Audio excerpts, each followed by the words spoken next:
In the compound for approximately 2 hours, and after the mission was accomplished, we took highly sensitive material and information from the raid, much having to do with ISIS, origins, future plans, things that we very much want.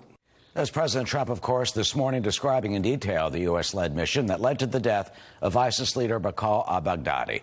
Our special forces cornering him last night in a compound in Idlib in northern Syria. So what does taking down al-Baghdadi mean for our military policy in the region? Florida Congressman Michael Waltz joins us. He's a decorated former Special Forces officer. He served in the Middle East and is now a member of the House Armed Services Committee. Congressman, welcome. First, your reaction to the death of al-Baghdadi. Sure. Well, this is a fantastic day for America, and it's a fantastic day for freedom.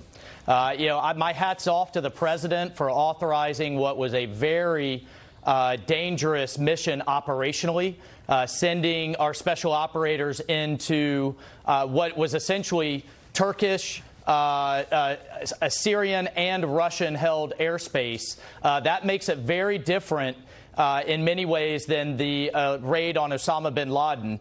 At the end of the day, our men and women in uniform did what they're trained and equipped to do, and it sent the message around the world. You can run, but you can't hide forever. What is so surprising, I think, to a lot of people today is when the president was talking about this operation, as you just said, you're dealing with cooperation of rivals, adversaries, right, enemies, the Kurds, who certainly would have a potential bone to pick with us after what happened the last couple of weeks. Tell me about that, the cooperation of Turkey. You're dealing with Erdogan, of Putin's Russia, of Syria, Assad, all together to get this done with us. Yeah, I was, and my hat's off to our diplomats as well, and that's why diplomacy is so important. I was pleasantly surprised that the Russians, as the president said, he told them that we were going after ISIS, but not who, but they would be very pleased with the outcome. And so, their air defenses are very sophisticated. We could have jammed, or even if we had to, taken them down, but that would have been a huge escalation. So they stepped aside, looked the other way, let us go in and take care of the business for business for the entire world. Some other key things here: the fact that we did a DNA test on site to confirm that it was Baghdadi, that we didn't need to do follow-on missions. And the other key thing of authorizing our special operators to go on the ground versus an airstrike, it allows that authentication, but importantly, it allows us to pull off a treasure trove of information, which our intelligence community is churning as we speak for follow-on missions. The Kurds are already reporting that we've taken down an Abu Mujahir, which was Baghdadi's right-hand man. So I expect to see over the next few days us to take down more of the ISIS network. But bigger picture, Eric, we have to stay on offense. We were able to do this because we have forces positioned in the region, and ISIS may be destroyed as a caliphate, but it's not as a movement. It still has cells all over the world. It's growing in Afghanistan, and we have to keep our foot on its neck to keep the fight over there and to keep it from following us home. So you're saying within less than 24 hours after the boss is killed, his communications officer perhaps could also have been taken out by our forces? Yeah, that's right. He was an ISIS spokesman and his right-hand man. We've already taken him down, and we will be seeking, there will be short-term exploitation of that intelligence to take on any additional targets that we can, and then there will be a longer term to understand where ISIS was going in terms of its long-term planning. But we do know, because al-Baghdadi said so in a recent video, that they plan to reconstitute. They plan for ISIS 2.0 and to come after Europe and the United States again. This is a huge blow to their recruiting. These terrorists respect strength, and they take advantage of weakness. And I fully support the president in showing what a coward Baghdadi was when he died. Yeah, what about the language that he used? Some people criticizing that, but I mean, look, he made a point saying he wants to get it out to those young people, from Minnesota and elsewhere that flock over to Al-Qaeda and are attracted to this philosophy, to tell them no. This is what the truth. what ISIS did that was so different than al-Qaeda was its online presence, showing a position of strength, showing that they had established a caliphate and recruiting from all over the world and then inspiring attacks. But by showing what a coward he is, dragging his own children into a tunnel to die with him, using them as human shields, I think the president was absolutely right, and I fully support him in that showing at the end of the day, these guys, I don't know how to describe it, except they're just full-blown cowards. They have no problem sending other people to their death as suicide bombers, but they cower in fear when they're faced with a tough fight. Yeah, and I want to circle back with something we talked about a minute ago. That's Russia. Look, Russia and Putin's tried to interfere with our election system. They are our adversaries. Some say they are our enemy. Let me play that soundbite, one of them, in which the president actually thanked them for their cooperation. Let's listen. Russia treated us great. They opened up. We had to fly over certain Russia areas, Russia-held areas. Russia was great. Iraq was excellent. We really had great cooperation. And you have to understand, they didn't know what we were doing and where we were going exactly. Russia has been attacked by ISIS, too. I mean, can you briefly bring us into that thinking? What do we call them up and say, we have an operation, don't do a thing, it's very important, stand back? And that's why that military cooperation on the ground is so important. We had kind of a marriage of convenience here, and none of us like ISIS. What I worry about long term, though, is Russia's worried about a lot of other things besides ISIS, and that's why we have to keep a forward presence in Syria and in Iraq. Congressman Michael Waltz, we thank you for your service, and we thank all of your fellow brethren, especially the Special Ops team, who carried out this daring and brave. Interagency, but I have to say, go Army. Absolutely, okay. Absolutely, we're with you on that. All right. Fantastic day for America. Thank you. That's certainly allowed today. All right. Well, President Trump giving credit to the Kurds and other international forces for helping take down the ISIS leader. More on the global cooperation that made this historic mission possible, and what al-Baghdadi's death means in light of troop withdrawal from Syria. In our fight against terrorism, President Trump saying he watched the operation from the Situation Room, seeing it in real time as U.S. Special Operation Forces enter Baghdadi's secret compound in northwestern Syria. That nighttime raid required global cooperation, as we've been reporting. To pull it off, it was stunning and spectacular, and Rich Edson is live in Washington with more of those details. Hi, Rich. Hey, Eric. President Trump acknowledged the several other nations operating in Syria, allowing the United States to fly over areas these countries control, and he offered his appreciation. This raid was impeccable and could only have taken place with the acknowledgement and help of certain other nations and people. I want to thank the nations of Russia, Turkey, Syria, and Iraq. And I also want to thank the Syrian Kurds for certain support they were able to give us. The president says Kurdish forces gave the U.S. helpful information. The Kurds, through the commander of the Syrian Democratic Forces, tweeted, quote, "Successful and historical operation due to a joint intelligence work with the United States of America." These are the same Kurdish allies Turkey has recently attacked as the U.S. military has withdrawn from the region. Over the past several years, the State Department has built an anti-ISIS coalition of dozens of countries, more than 80 total partners. In a statement, Secretary of State Mike Pompeo says, while there is still work left to do to ensure ISIS's enduring defeat, Baghdadi's death follows the path of scores of other ISIS leaders that have been removed from the battlefield and can no longer commit heinous atrocities or spread their vile ideology of hatred to poison and recruit vulnerable minds. As ISIS has lost control of cities in the Middle East, officials have worried about attacks beyond the region. This summer, State Department officials warned that ISIS's brand lives around the world. And French President Emmanuel Macron tweeted today, quote, "The death of al-Baghdadi is a blow against Daesh, which is also known as ISIS. But it's only a step.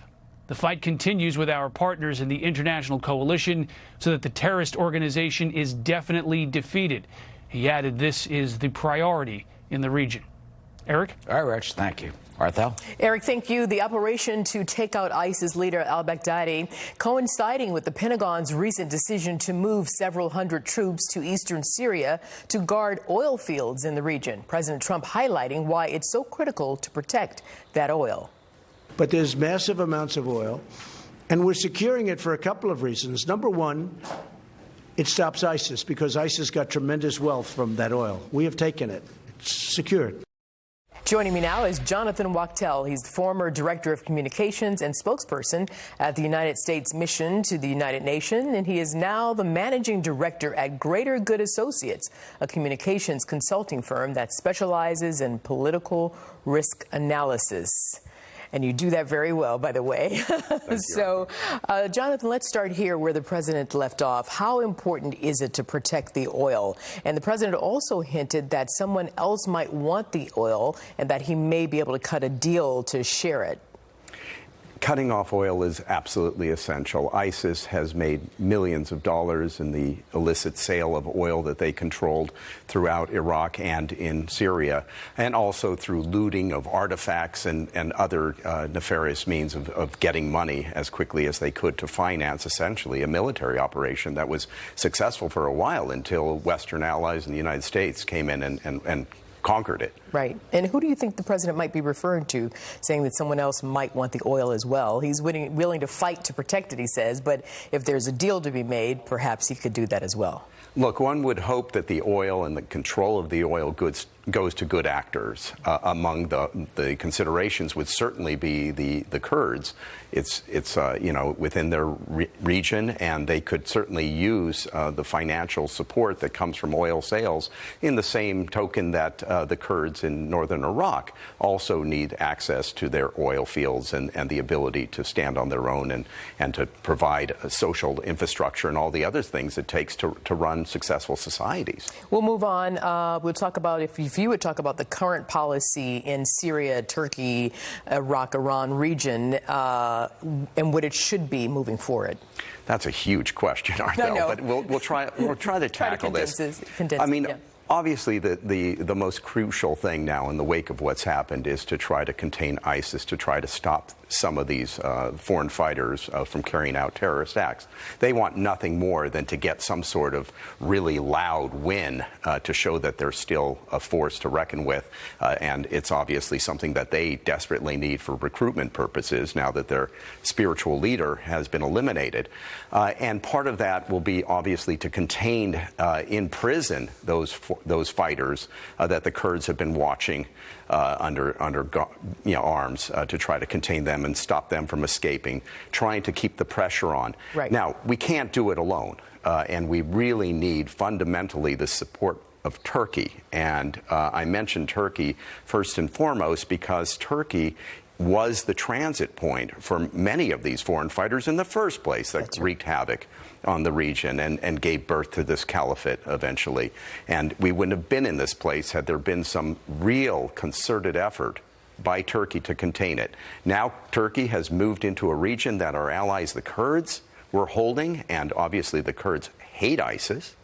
And are doing their best to stop them, but we need Turkish support in ensuring that additional foreign fighters don't come into the region, and certainly that there'll be some sort of monitoring of the region that they're now holding, right, that they've taken hold of that they've militarily taken from the Kurds. Mm-hmm. I mean, I know you said, that Turkey was basically that gateway, if you will, and that's where they found al-Baghdadi. He was close to the border, the border with Turkey, and he was probably going to try to get out of town, but we stopped him.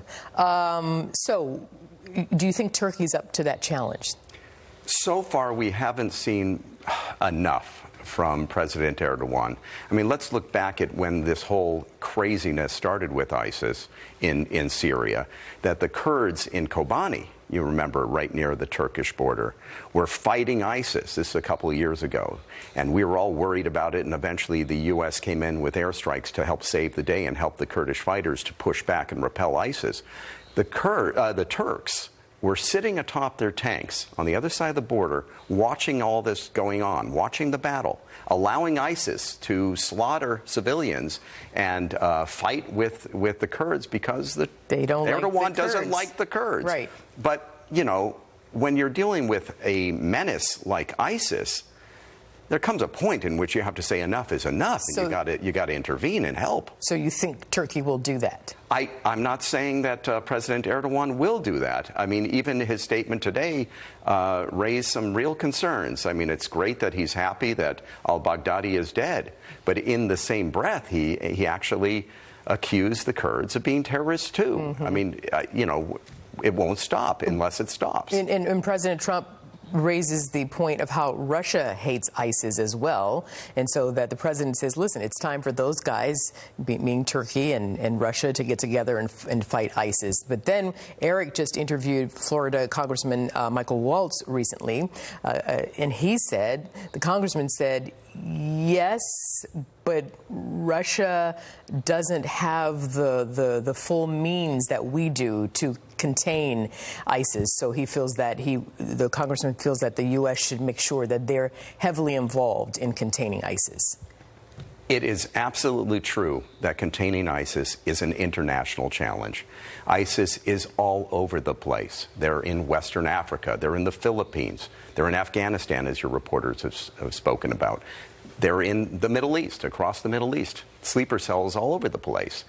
There are foreign fighters who came in from Russia, and they have a problem in the Caucasus region of Russia because some of those fighters are capable of pulling off atrocities in Russia too.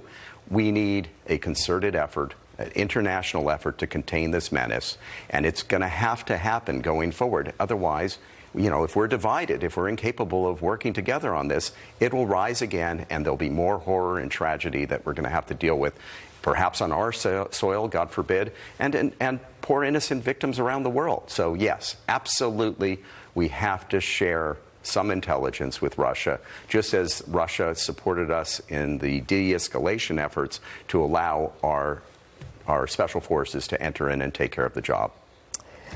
Well, we'll leave it there. Jonathan Wachtel, great job as always. Appreciate your analysis. Thank you, Arthur. Eric. Arthur and Jonathan, House Democrats in Washington upping the ante in their impeachment inquiry. What they're now doing to threaten the administration if officials do not show up to testify before the committee. We'll tell you what they plan to do.